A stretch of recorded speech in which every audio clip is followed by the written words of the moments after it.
salaamaaleykum chers amis téléspectateurs de retour ci seen appartement 221 nii lay demee tous les 15 jours ma leen di wax ni namoon naa leen trop nag sama chéri Coco xam naa ne yow it namoon nga ma nag. boo gisee ni may reetaanee li nga xam ne tey mbégte laa fa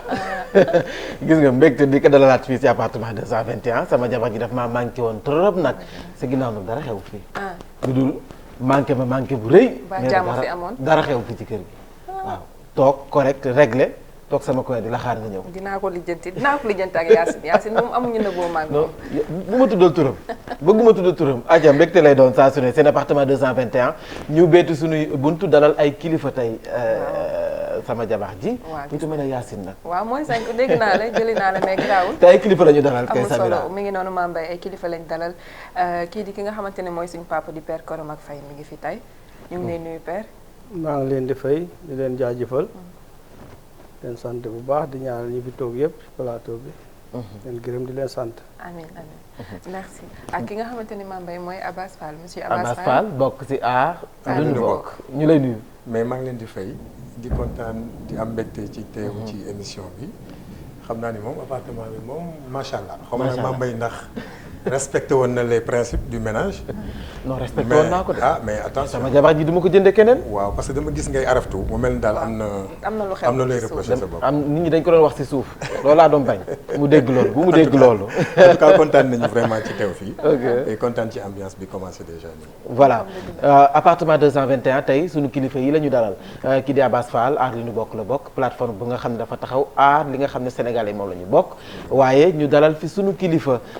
saltige Koromak Faye kenn dootu ko présenté si réew mi te du gan ci appartement 221 ñu fas yéene démarré waxtaan bi ak sunu kilifa tey Sénégal buñ ko doon misaal mu nekk nit ñëw taxaw jàkkaarloo ak yow mën nañu wax ne dafa feebar. waaw mais loolu kay moom jarul sax expliquer jamono moo bindoo noonu. mbir mi moom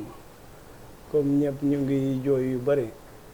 yu demee ni yàq-yàq mi ak accident yi am ci réew mi. xam nga ba boobaa moom mën na indi tiitaange yu bare. waaye lépp li ñu mën a def rek mooy delloo mbir mi rek ci yàlla. ñaan yàlla génn ñu ci ñaawteef ak mbugal yi fi nekk yëpp yàlla dimbale ñu ci. te defe naa buñ ko ñaanee ak xol yu set yàlla dinañ ci dimbale. ñaawteef ak mbugal Mame Mbaye li mu wax sénégalais yi léegi seen xel moo dalatul buñ tëddee sax léegi duñ nelaw ba yandoor père mu mel ni dafa am lu gane si biir Sénégal boo ñu ci mënee leeral tuuti rek. am na ñu koy wax nag de am na ñu koy wax nee nañu réew mi dafa am lu ñu rax jamono ji waaw loolu yàgg naa cee wax am na yu bari yoo xamante ne ñu ngi xew ci réew mi te xëy na bu amoon it boo ko yégee balaa nga ko yégati dafay doon ci jamono yu yàgg mais fu mu ne nii réew mi jaxasoo na ndax am na ay yeneen xeetu askan yoo xamante ne dugg si nañu fii te it lu bari loo xam ne sunu maam yi dañ ko daan def daanaka dafa am ay mbir yu bari yoo xam ne dindi na loolu nag mën na indi tiitaange. mën na indi jafe-jafe ba te tax bon li ñu daan aaree lu bari dañ dem ba am na ñoo xamante dañ koy soobantal. tax na sax boo ci buggee dugg sax da ngay xaw a am ay njàngat ndax say njaboot sax mën nañ la taxaw ne non bul wax loolu parce que faw ñu tegal lay argument yoo xamante ne sax mën na la indil xeebeel sax. moo tax li ci gën a baax daal mooy li nga xam comme réew mi ñoo ko bokk loo bugg a defar rek loo xam ne mën naa indi jàmm ci réew mi rek nga def ko te boole ko ak pat. mais dafa xam nga da ciy baax sénégalais yi xam seen dëkkandoo parce que buñ ne dafa am lu ñu rax lu nga xam ne tey ñu bëri nee nañ ay jinne si boppam sax la ñuy wax ñu ne ñoo ay jinne yu nga xam ne kenn xamul fu ñu jóge ñoo jékki-jékki wàcc si Sénégal di dicter seen i loi di defee nu mu leen neexee ndax loolu mën nga ñu ko dëggalal ñu xam ne au moins ñun am na lu ñu rax dugg si nit ñi di leen defloo. waaw loolu mooy li ma la wax rek yàgg naa cee wax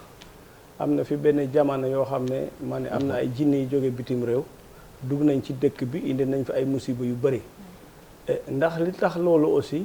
nun dañu amoon ay mbir yoo xamante ne de sunu maam yi dañ ko daan def ñu koy aare suñu bopp loolu nag bu demee ba yooyu boo ko xoolee tey ci jamono bi ñu toll dëgg bu fekkee tax nit lu mu xalaat mooy fu mu dëkk ak lu mu fay def moo fi gën a bare da ngay jël forêt boo xam ne day dem ay 100 kilomètres nga fekk nit ña fa dëkk nit ñooñu sax bés bi nga leen di toxal sax doo leen yégal da ngay ñëw rek ak sa façon rawati nag rab ya fa nekkoon ña nga xam ne nag ñëw fa nekkoon xam secret ba fa nekkoon day am ay ñeneen njàngat yu ñëw ba xam ne ñooñu dootuñu gëm loolu dañuy ñëw ak seeni façon gu bopp yooyu ñu indi nag faagaagal lu fa nekk te gardien bi nekk ci sa bunt bi nii gaa yi nekk fii boo leen respecté wul sax bu sàcc di ñëw ci kër gi sax bu leen neexee duñ jóg waaw comme ay jinni lay ñu bari saytaan yi jóge bitim réew di fi dugg am nag aada ak cosaan yoo xam ne dañ ko daan def dañ koy xool rek ci militaires yi ci li ñu mën a gis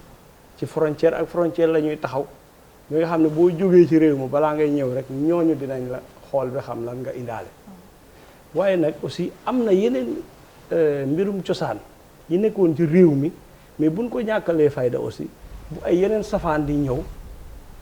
ñii aussi duñ tal pour ñu aar ñu te réew mi ñu ne nii moom képp ku gëmul aada ak cosaan da ngay caaxaan rek kon ndax boo gisee léeg-léeg sax nit bu xawee jaaxal ay mbokkam sax buñ ko yóbbu ci ay sëriñ sax coow lee fi nekk rek buñ ko yóbbu hôpital sax di nga dégg ñuy ruumaan ci suuf dinaa naan ko yóbbu ci diw loolu lu leer nañ aussi yëm respecté wuñu loolu nag man jàpp naa ne safaan du fi mën a ñàkk faaw mu fi am kon daal yow da nga jàpp ne peut-être wàllum aada ak cosaan dañu ko soofantal ci réew mi. waaw man comme ci laay yëngu aussi te jàpp naa ne woyofal nañ ko am naa droit aussi ci sama njàngat. ma ne ko xeeb nañ ko parce que bu fekkee yow exemple sa cosaan xaw ma fan la mais am na la fa nekkoon. man lébu laa. waaw mais lébu yi nag merci beaucoup parce que lu la dalee Ndakaaru bi da ngay jàpp ndayaan ak soman nga përu zone boobu yëpp. man jaxaran dans les années boo ko xoolee ay 78 maa ngi doon gis sax bu ndox manqué lébu yeeg ñëpp dañ daan dajaloo ñaan yàlla tudd borom bi mooy baawu naan ak yeneen façon yàlla sama jabar ji moom xamul baawu naan waaw dama ko doon dégg rek xamul waaw mais nag loolu nag yu ci gën a bari dañ ko soofatal loolu gis naa loolu kon jàpp naa ne loolu bokk na ci li ñuy indil musiba ci réew mi waaw man daal jàpp naa daal jàpp nga loolu te tamit ba tey bu ñu desee si wàllum jinne parce que man dama koy dégg rek ñu koy wax ay vidéo xam nga ñoo ngi partagante keroog ay benn vidéo ñuy wax ne ñooñu jóge nañ biti réew ñëw ci biir Sénégal ban réew lañ jóge non xam nga ak yan duñ leen doon nataal nan la ñu mel bon jinni mën naa doon comme yow mën naa doon ba comme kilifa bii xam nga yàlla moo ko bind ci meneen façon dem nañu sax bi di nga gis nit ku njiiñ dëm te fekk du dëm accident mën naa am fii jinni dugg la nekk sa diggante dënd parce que ngelaw la boo xam ne dafay wax foofu nag mën nga yeewu rek ne ko accident bi maa ko def te fekkee du yow bu ko defee nag koñ nga yëpp ragal la maa def lii maa def lii maa def lii maa def laa te fekkee doo ci lenn nag moo tax léeg-léeg da ngay gis sax ñu yóbbu leen ci ay yeneen ay sëriñ ñi nga xam ne am na lu leen may ñii bind ay aaya alxuraan ñii jox la leneen yow ñu xooyal ko wala ñu suur la ko rek affaire bi jóg dem foofu nag da ngay taxaw di naan bu ñu la waxee ne sax yaa def lii man gis naa koo xam ne dafa am benn accident bi amoon mu ne muy tëb rek mu ne moo rey nit ñi wax yëpp ne accident bi demee ñu yóbbu ko ci benn kilifa mu defar ko ay bagage mu daal di wër buñ ko waxee ne yaa def lii dafa xaru parce que defu ko dafa am lu ko duggoon daal daf ko duggoon la plupart nag jigéen ñi lay gën di faral di dugg na waaw parce que jinn yi daanaka amatuñu dëkkuwaay respecté teewuñu loolu boo gisee ay xamb yu bëri sax duñ def la leen toxal ndax doo dee borom xam-xam am na lan ci mën a def pour toxal leen parce que nit ki aussi boo ko respecté wul sax boo ko gëmul sax respecté ko parce que yàlla aussi sëñ bi maa ngi lay xamal benn affaire luñ tudd rek am na boo déggee oto rek parce que dafa am bu loo dégg tur bi rek boo nee malaaka parce que am na mais buñ lee jinni parce que dafa am ndax lépp lu ñu bind turam rek wala mu génne ci gémmiñu doomu aadama rek mooy loolu am na mais nag ngëm-ngëm bi ne ñu am beneen problème di am ñoo xam ne dañu linkoog ñooñu te nekk ay nit ñoo xam ne dañuy jëflante ak ñu bon ñooñu waaw ñooñu nag pour nga wax li tax ñi gëm la mu mënta nekk ndax xam nga lafañ moom borom mbaam lay faral soo tuddee loolu sax ñu dégg loola foo dëkku xam nga lu ñu lay indil ah wàlliw lañu ñëw teg sa wet di la waar fii ba suba yow nag du ñëpp nag mais am na ci ñoo xamante ni dañoo xam ne ñii ñooy këpp oto yi ñooy dëpp gaal yi parce que jinni lu mu def nit moo ko defloo waaw parce que donc nit lu mu def rek li jinni def rek nit moo ko defloo bu këppee gaal c'est parce que dañ ko këppaloo. waaw parce que benn nit mën nañ koo soxla ci bateau ñu laaj jinni bi ne ko waaw sacrifice u nangam laa leen laaj moo tax ñii di naan nag bu ñuul beeg nangam baag loolu ñu def ko ngir xeex benn affaire bés buñ ko defee nag jinni bi mën naa këpp gaal wala oto pour di seet kenn ndax kenn bëgg jot kenn. waaw bu ko defee nag di loraale ñu bari kay la muy yóbbu day bari. waaw fekk kenn lañ ciy soxla mais yooyu débat daanaka boo ci tàmbale sax soo yeewoo sax da ngay yeemu ci yàlla ndax réew mi rek laay gis nit ku yeewu ne mënaloo ma dara te tegu ko fenn. bari na fi de ñuy fëgg seen dënn. da ngay wax ne kenn mënaloo ma dara mais barke sama baay te tegoo ko fenn bu dul mën a wax rek jël ñaari kàddu ne ko yàlla laa yaakaar loolu yàpp wax la. tax ñun ñëpp yàlla na yaakaar yonent bi laa yaakaar loolu jarul wax tax yàlla moo ne yonent bi moo leen gën wala nga ne sëñ Tuubaa laa yaakaar loolu moom ñun ñëpp dañ ko yaakaar loolu ay wax la mais oto bi nga yaakaar mais dañ ciy def essence loolu am na bañ koo def rek ndax di nga dem amal essence nag te amoo oto loolu mooy mbirum yàlla ak nit ñu mag ñooñu loolu kon maa ngi jéglu parce que débat bi foofu il faut ñu teg suñu loxo li moo dafa am solo parce que bu demee ba ne mën nañ këpp oto ndax kenn lañ fa soxla accident yi nu mu bëree jamono ji loolu faw ñu teg suñu loxo loolu laa la bëggoon wax kilifa gi loolu faw ñu ñëwaat ci Abass loolu tiital na la de waaw tuuti nag tiital na la de tuuti tiital na ma tuuti parce que maa ngi gis mu def tekk di waaw maa ngi koy déglu bu baax dafa am solo waaw xam nga kii il faut nga laaj ko parce que ñu doon waxtaan sànq ñoom temps yi dañoo raaroon de waaw gisoon nañ da ngeen raar jékki-jékkoon def stand by waaw pas rare dañu yéen waa aar li ñu dañuy bokk dëgg la mais en fait raaruñu woon mais dañu doon marqué benn pause pour évaluer xam nga boo nekkee ci activité wala ay action di nga toll instant boo xam da ngay taxaw seetlu parce que dañu def une série d'actions te Sénégalais yi ñëw wuy suñu ci concept bu bees muy lii muy aar li ñu bokk muy plateforme boo xam ni ay citoyens sénégalais ñoom ñoo xalaat ni jot na pour li nga xam ni ñun ñëpp ñoo ko bokk ñu aar ko ñu tuddee ko aar li ñu bokk amul benn activité politique bu ci rax parce que ñu ko seqi ñëpp d'abord c'est à l'initiative de la société civile moo ci sénégalais yëpp fu ñu mënti nekk xalaat rek ne Sénégal war nañ ko waxtaane surtout ci loo xam ne ñun ñoo ko moom muy suñu ressource naturelle loolu taxoon ba ñu mettre en place plateforme bi maintenant amoon na prétexte dëgg la parce que am na ñu fi jotoon wax ci mbirum alalu réew mi muy Thierno Alassane Sall par exemple muy Ousmane Sonko di ñeneen ba Sénégalais yi commencé woon di ci xalaat mais nag bi BBC defee enquête am boobu génne donc li mu génne yëpp mu nekk ay tuuma yu doy waar ñu ne nag jot na ñu taxaw wax ñi nga xam ne ñoo ngànk réew mi ne leen lii BBC wax dañu bëgg ngeen indi luñ ci ay firnde yu leer parce que bu fekkee am na loolu lu doyo waar la loo xam ne ñu ko nangu bu fekkee amul aussi ñu xam ne amul loolu moom moo tax aar li ñu bokk boo ko seetee au fond daal di juddu donc bu mu juddoo ñu am ay action yoo xam ni donc dañ ko doon doxal bañ ko commencé sax amoon na ay coow looloo tax sax ñu commencé woon xalaat ne nguur gi liñ ko jiiñ dëgg la. dañ ko xalaat dañ ko njort nag parce que nag du loo xam ni certitude la mais dañ ko njort parce que bu fekkee dañ la jiiñ. ay nit ne liñ la jiiñ dañu bëgg nga leeral ko ne dañuy ñaan def marche woo Sénégalais yi ñu génn nga di leen dóor ay grenades lacrymogènes di leen bunduxatal di leen xoqatal ca boobu la ñu xalaat ne ñii liñ leen di jiiñ boo sàgganul am na luñ ci. non sànni lacrymogène yooyu xam ngeen ni mu demee c'est parce que autorisation amul woon. waaw mais marche bu ñu autorisé wul tam boo fa demee ñu xaañ. déedéet mais du yoon constitution li mu wax dafa leer. trouble à l'ordre public. waaw déedéet waaw loolu ñoom xam nga ñu yor seeni xalima di bind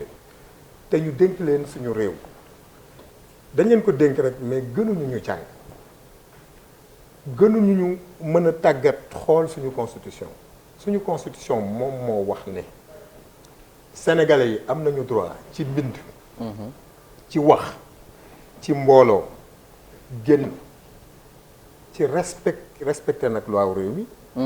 am nañu droit génn wane seeni naqar ñu ne ci régime déclaratif lañ nekk maanaam da nga koy déclarer mais amul fenn fu ñu def ci constitution autorisation amul da ngay déclarer da ngay déclarer yëglu pour que nguur gi xam ne wala état bi xam ne parce que état aussi moom mooy garantir liberté nit ñi mooy garantir sécurité nit ñi maanaam seen jàmm comme li ñuy wax ci mbirum accident yi mais loolu tax ñu di ko yëgal ne ko ñun kat bëgg nañu bis tel dem place tel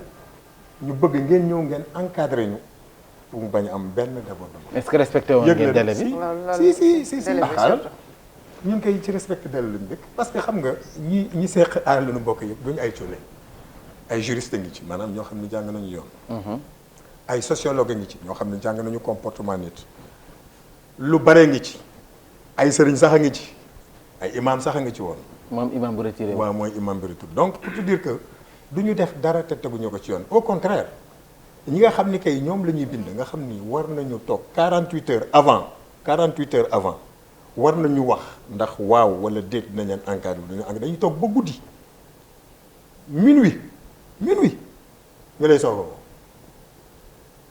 a ajjuma nga war a def sa marche ñu woo la alxamis ay minuit ne la kaay jël si sa am nga fi courrier boo ñëwee lan lañ lay wax soit nangu nañ ko wala nanguwuñ ko. bu ñu la waxee nanguwuñu ko heure boobu ñoo koy tey parce que xam nañ ne bu ñu la ko teelee wax di nga am leneen looy teg à la place. ngeen jàppaat bés. waaw xaaral rek ma ñëw non duñ jàppaat bés parce que ñun dañu bëgg ñu respecter constitution bi. constitution bi c'est au-dessus même du préfet. un arrêté préfectoral du dara par rapport ak constitution bi lu mu wax. c'est comme tey jii rek sama sëriñ mu ngi may déglu ñu wax ci mbirum farata ak sunna xoolal diggante farata ak sunna doo fi bàyyi farata dem ci sunna. ah sama jàng nag soriwul mais dama xalaat ni loolu am na dañ ne farata ak sunna parce que dañ ne lépp loo xam ne nekkul ci loo xam ne mu ngi ci livre fondamental bi ñun ñi nga xam ne ñooy jullit muy alquran ah boo demee boo ko gisee ci sunna te mu leer ne lii donc certifié nañ ko am nga droit def ko loolu moo ñu dal ak gars yi du ñu nangu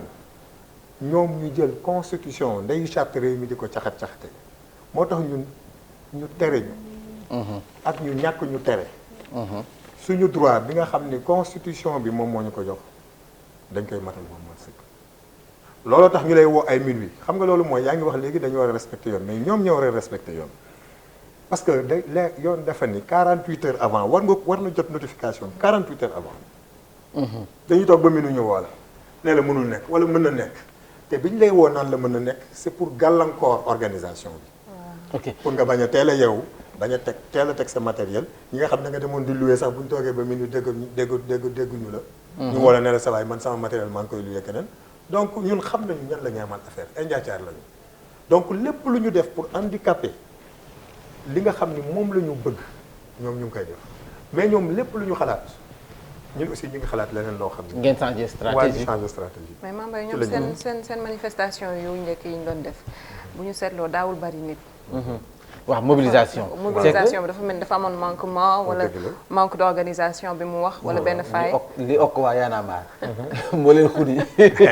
mobiliser tout. lan moo yomb mobiliser waa Y'en a mais ñoom mënatu yoon mobiliser gis nga parrainage bi ñu wootee kenn génnul. waaw dëgg la non loolu sax du Y'en a marre kese. xam nga lépp loo gis question de contexte la maanaam dafay nekk benn waxtu boo xam ni élément yi composé waxtu boobu. mënuñu ko jël utiliser ko pour beneen waxtu boo xam ni éléments yi bokkul question de contexte la. 2011 bokkul ak 2019. léegi bi la moo tax Sénégalais yi di mën a génn. seen mobilisation non Sénégalais yi génn nañu. mais pas ni ngeen ko bëggee. waaw surtout. première manifestation bi gis nañ ko. boobu gis ngeen ko. Sénégalais yi génn nañu. en masse loolu kenn mënu ko wéet même bu fekkee am na ñoo xam ne sax jëm nañ ci xëpp suuf. lu dëgg deuxième bi li tax Sénégalais yi génnuñu mooy ne dañu dem ba au dernier moment mu am xawma beneen organisation bu juddu bu tudd xawma sàmm suñu réew. ñoom it. ñoom aussi ñu ne dañuy organiser. dañuy organiser. xam nga loolu mooy tooñ bi déjà. ah déet yéen da ngeen di am ngeen droit organiser. waaw déedéet ñee tamit am nañ droit organiser. mais d'accord waaw mais il faut que bu fekkee démocratie lañ ne. démocratie lañ nekk d'accord naa ko. waaw mais lu tax ñoom créé wu ñu sàmm suñu réew bu yàgg lu tax ñu bàyyi ba ñu créé aar lu nu bokk ñoom ñu indi seen sàmm suñu réew moo tax pour ñun provocation la ñu ne nag duñ dugg ci provocation. c'est de bonne guerre rek. waaw non c'est de bonne guerre pour ñoom. mais c'est de mauvaise guerre par rapport à la pratique. vraiment donc de la politique au Sénégal dañ ko war a rafetal parce que ñun sax c'est pas une activité politique la ñu mëne activité citoyenne la ay citoyens sénégalais yu jub ne nañu respecter li nekk ci constitution parce que le président Macky Sall moom moo woote référendum dugal ci au niveau de l'article 25.1 ne les ressources naturelles appartiennent aux Sénégalais. Et on doit les utiliser pour améliorer les conditions des Sénégalais moo ko wax mais ñun loolu rek la ñu laaj ñu appliquer loolu mu nga xam ne moom moo ko bind te mu campagne ko ne sax def naa ci constitution bi ne ressources yi nga xam ni am na Sénégalais yi ñoo ko moom dañ ci am wàll dañ ci am aq dañ ci war a am gis-gis laaj ñu leneen lu dul loolu c'est-à-dire que comme di tubaab di wax on le prend au mot li mu wax ne moom la bëgg nit ñi tàccu ne ko wiiw jox ko xawma 60% loolu rek lañ koy ñaan. mais loolu fekk se na leen si. fekk se na leen si ndax bu ñu wootee boo leen defee seen aar lu nu bokk. waaw procureur génne. def point de presse. waaw def appel à témoin. waaw képp ku xam ci coow li dara ñëwal. waaw jàkk jàngi ku mën na nodd. wax dëgg yàlla seen xel nag waroon naa mën a dal. waaw loolu mënul dalal suñu xel. ndax lan lu tax ñun li ma la wax rek jàng nañu xam nañu luy droit Mame Mbaye yéen ay journaliste ngeen wax leen ma procédure boobu ci ban réew la am. appel à témoin. oui ci ban dossier judiciaire nga gis ñu ne la yow mii kat li gars yi wax est-ce que xam nga ci dara ñëwoon nga wax ko mais loolu mooy caaxaan documentaire moo génn avant documentaire bi am na un homme politique Ousmane Sonko bind na ne leen woo leen ma documentaire génn accusé de façon très grave le gouvernement du Sénégal accusé le frère du président de la République accusé Franck Timis accusé le ministre de l'Intérieur au lieu que loolu mu nekk sa base de travail nga ne non ku xam ci mbir mi dara mais ñëwal nga wax ko. léegi bu fekkee ne loolu yëpp sax coow amu ci mais lu ci Aliou Sall di démissionner. pour mettre à l'aise le chef de l'État. te pourtant dafa waxoon du mës a démissionner. mais après mën na nekk normalement une cuisine interne tey jii sama jabar ji bu fekkoon coow dafa am dina na may tekk sa ndomb tànk bàyyi ñu def seen liggéey après. mani liggéey bi mooy lan nag léegi mooy appel à témoin loolu mooy liggéey bi ñëw leen ngeen wax li ngeen xam ci dossier bi loolu fu mu am amul fenn ñu jógee fa dossier bi ñu ne jógee na DIC dem ci procureur de la République bi waxoon nañu woote appel à témoin. ñu ne ña fa ñëw ñëpp la ñu wax amul dara loo xam ni wane ne am na njuuj njaaj ci mbir mi. bàyyi nañu dossier bi nga xam ni moom la BBC teg sur la table. ñu ngi wër X. ah ok fa laa jëm yow dafa mel ne nga xam fi mu jëm. ne yow dañuy wër X. mais X la ñuy wër. mais dafa nànk il faut être conséquent mënoo ne dossier bi gisuñu ci dara ba pare ah nga ne nañu wër X c'est contradictoire gisuñu dara mais nañu wër am na ku def. X mooy inconnu rek. waaw mais justement et X boobu ñu ne dafa def détournement de deniers publics xawma lan ak lan ak lan ak lan ak lan ak lan xam nga loolu mooy wane ni li ñu bëgg mooy suul dossier bi. mais li waa ji di wax rek suul gaz moom du ko tere xëy. du ko tere xëy. non jamais suñu objectif de départ mooy. dañu bëgg transparence c'est-à-dire mu leer ne suñu alalu réew bi nga xam ne ñoo ko moom naka lañ koy yoree loolu la ñuy exiger gis nga nag loolu. dara duñu ci mën a duñu ci dara duñ si mën a dindi. déedéet dara duñ ci dindi bu fekkee rek ne li ñu wax dëgg la ci ñun te bu fekkee ne ñii nga xam ne ñoom ñoo réew mi bëgg nañ lu leer suñu alalu réew mi dinañ ko teg ci yoon du pour ñun. pour Sénégalais la. du pour ñun kese je veux dire ñun ñi nga xam ne parce que am nañu 40 ans 50 ans mais war nañu xalaat suñuy doom suñuy sëtaat yi ñëw. parce que su ma jotee samay 400000 sama jabar di jot 400000. waaw muy 800000 te nee nañ 410000 léegi. ma jot sama 400000 sama sëriñ bi bu jotee 400000 déjà rek am yu bari yoo xam ne mën na ko ci def. xam naa ni bari na ay taalibe foofu rek ñuy teg suñu baaraam nañ fa ñëwaat. waaw dañuy delluwaat parce que man dafa am lu ma tiital si kilifa gi lu mu wax. bu fekkee dafa am ay jinne yu falaate. waaw ñun ñëpp la tiital. nañ bàyyi suñu yoon yi. waaw nañ ko bàyyi. parce que jamono ji nag kilifa gi. tali bi tàng na. accident yi bari na doo toog jour waxtu bu waxul ne accident am na ko si dee. kon jamono ji kon jinne yi di falaate ñu ngi si dëkk bi. ak ni ñuy def ba moytu ñooñu tamit. voilà merci li ñuy def bi nga xamante ni dinañu jàpp ne xam nga doomu aadama moom day yaakaar rek. moo béykat te moo yem da ngay jiw rek xaar yàlla mooy def jàmm am waaye nag béykat aussi am na droit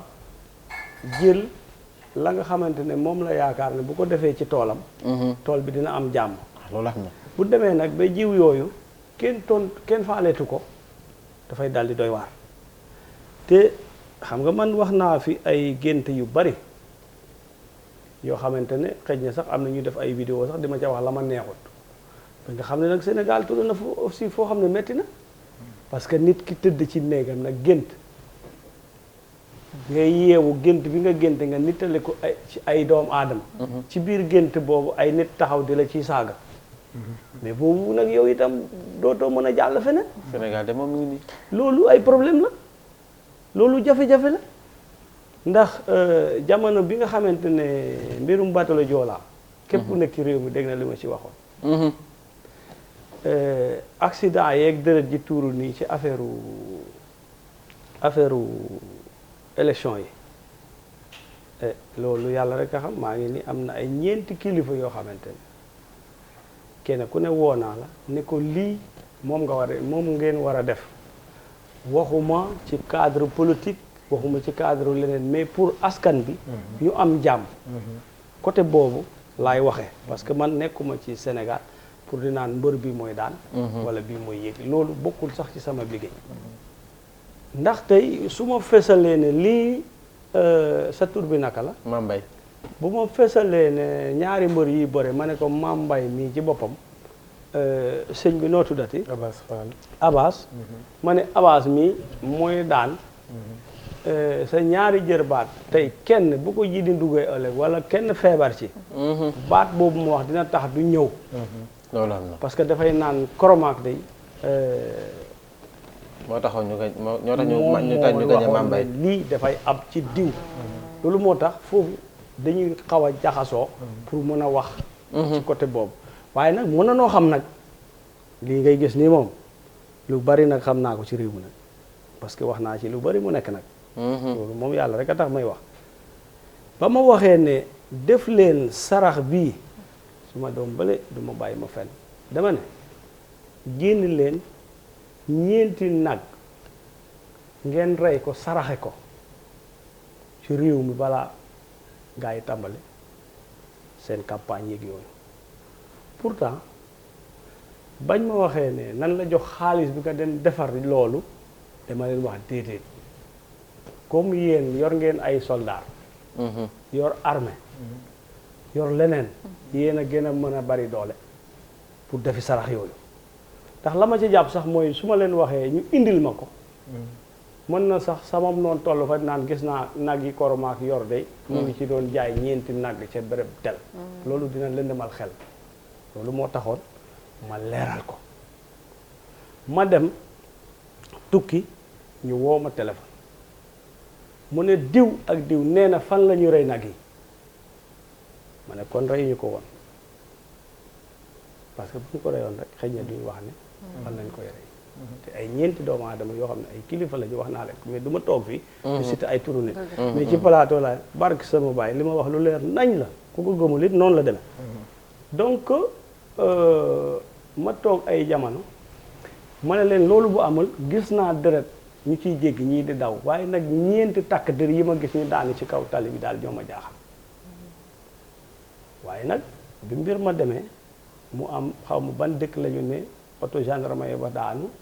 ba ñeenti takk der génn ci àdduna kon donc ñeenti askan nit ñooñu ma waxoon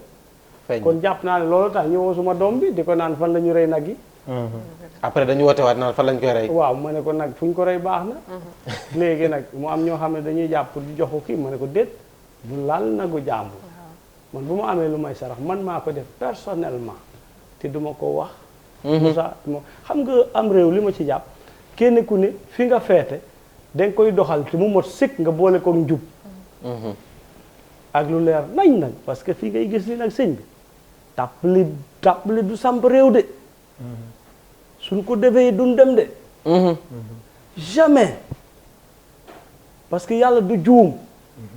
ci dëgg la ñuy dund barke sama baay buñ dundul ci dëgg coow lay bari rek waaye buñ dem loolu am na xam nga dama gént bu yàggul lu ne dégg naa ko ci te dama gént képp nag su ma géntee ñetti yoon ah góor gu sol lu weex ci nelaw laa la wax de waxuma xam-xam xam nga gént ak xam-xam dañ koy jaawaat parce que yàlla mooy wax ak nit ci xelam fekk ngay nelaw mu leeral la waaye amul kenn ku mën a teye loxoom ne maa ngi lay yóbbu ci yàlla amul kenn nag mën na ma juum nag ci sama xam-xam bu gàtt mais je pense que amul mais mën ngaa gént nga teg ci sa bot nga géntaat nga teg ci sa bot kon boo géntee te waxoo gént boobu dangay laaj ak sa borom yaa ngi dégg mais nag da ci am nit ñoo xam ne dañuy link ko ak lu bon loolu war a indi safaan li bés booy wax lu tojal noonu saaga ndey yu la dañ ko gis pour bugg rek loolu am ndax lafañ nee naa la dafay far ak borom mbaam pour bu sonné mu yóbbaale ko est-ce que dégg nga wax ji bu baax li ma lay wax lu ma leen wax góoru kilifa ba daf ma ne fii ba ñeenti at képp ku yor mbooloo moo xam parce que gars yi bu ñu waxee ay rek dañ koy jëmale ci politicien te ñëpp a yor ay mbooloo ma ne ku jiitey mbooloo góor ga nee na ma boo mu ne nga seet fa dëkk ba gën a neewee doole nga jënd ceeb bu bari sarax leen ko soo ci mu ne nga rey nag togg ko sarax ko ci jàkk yàgg wala église la ko jegeñ bu loolu weesoo nga wala nga def xar bu weex wala béy mu ne buñ ko defee képp ku ci dëgmal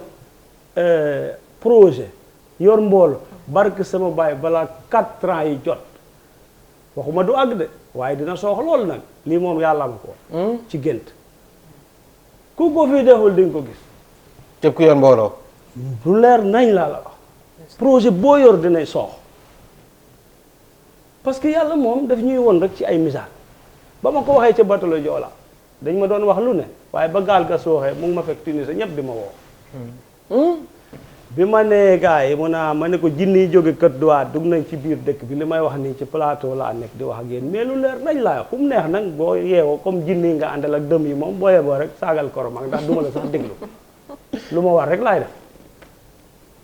ndax ku dund ba lak juróom fukki at ni ko sëñ bi waxee léegi li nga dese ci àdduna bareetul te defe naa war naa def 57 ans kon mënumaa am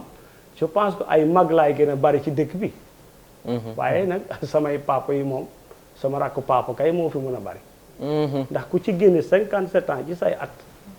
boo moytul di nga dellu école ba nga doon jàng loolu est-ce que yaa ngi dégg bu baax li ma la wax mais problème bi mooy génte ba ma leen ko expliquer dégg naa ci lu ma naqari waaye nag jàpp naa ne sarax bii buñ ko gisul ma ne nag yi faw ñu rey ko ndax ku jiitee mbooloo boo faatoo ñu rey ay nag te ceeb ba dinañ ko togg ah kay mais sëñ bi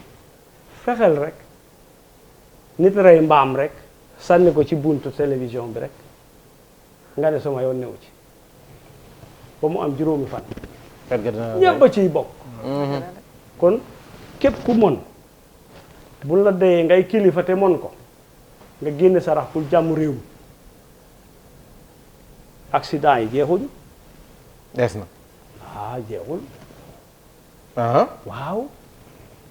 ak li fi am si ay accident nii non dafa jeexul ndax xam nga lu tax jeexul borom xam-xam yi nga xam ne yàlla may na leen xam-xam dañoo rus a wax sax parce que ku ci wax suba boo yeewoo déglu la naqari faw ñu wax nag kon faw ñu wax nag déet day am koo xam ne réew mi sax ak fi mu toll yow dangaa yeewu ne damaa génti lii ñu koy saagala ne loolu moom yeefar nga ak lan nga nangam booy liggéey kay da ngay wut luy aar say ñi lay jege ñi rek ñi nga xam déet loolu nag doo leen ko def il faut waaye nag il faut ñu waxtaan ñu dem service commercial après ñu ñëwaat ci moom parce que li moo dafa am solo am na solo. À tout de suite.